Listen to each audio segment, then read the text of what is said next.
Il arrive un temps où l'on vous parle de sa jeunesse, oui, quand on est vieux, parfois on revient sur ses premiers pas.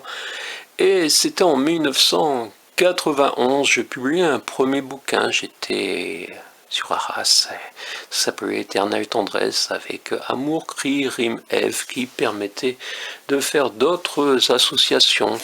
Donc imprimé sur les presses de l'imprimerie centrale de Artois, ça m'avait coûté assez cher, mais j'ai été cadre, oui j'étais cadre à cette époque-là, dans les assurances, j'avais 23 ans, et je n'y suis pas resté dans les assurances, et je pouvais me payer l'imprimerie centrale de Artois, et ensuite avec le recul, j'ai trouvé qu'ils avaient vraiment exagéré au niveau du prix, voilà, au moins c'est dit.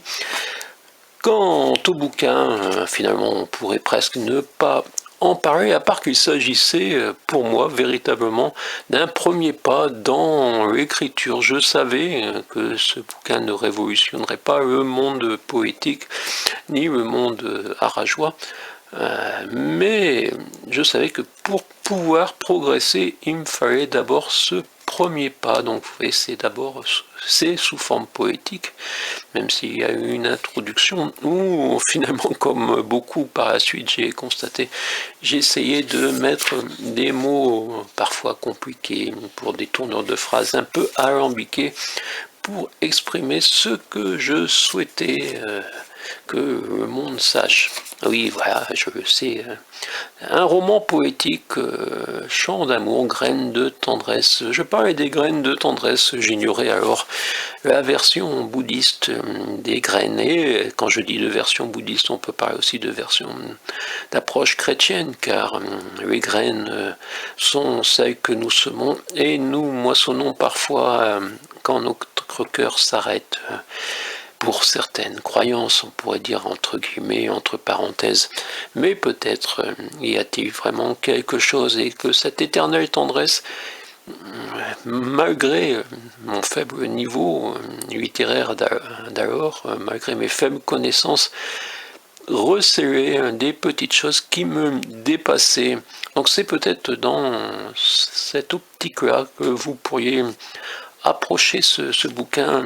Je vous dis cela en sachant que vous n'avez pas eu ce que je considère comme mes écrits majeurs, dont le dernier roman, qui sera sûrement le dernier véritable roman, là où nous allons soumissionner l'autre nom du pays, qui existe également, avec désormais un tampon rouge, on pourrait dire, Emmanuel Macron Empire, et vous le trouvez en numérique sous ce nom, là où nous allons, Emmanuel Macron Empire. Donc ce sont mes débuts et à côté ma fin.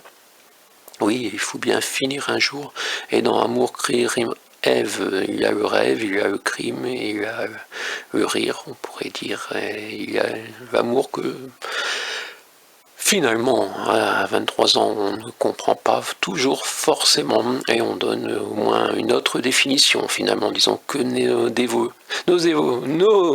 définitions évoluent, et parfois, même en étant vieux, on a des difficultés à s'exprimer, mais c'est aussi parce que les neurones diminuent, et donc le cerveau a aussi des ratés.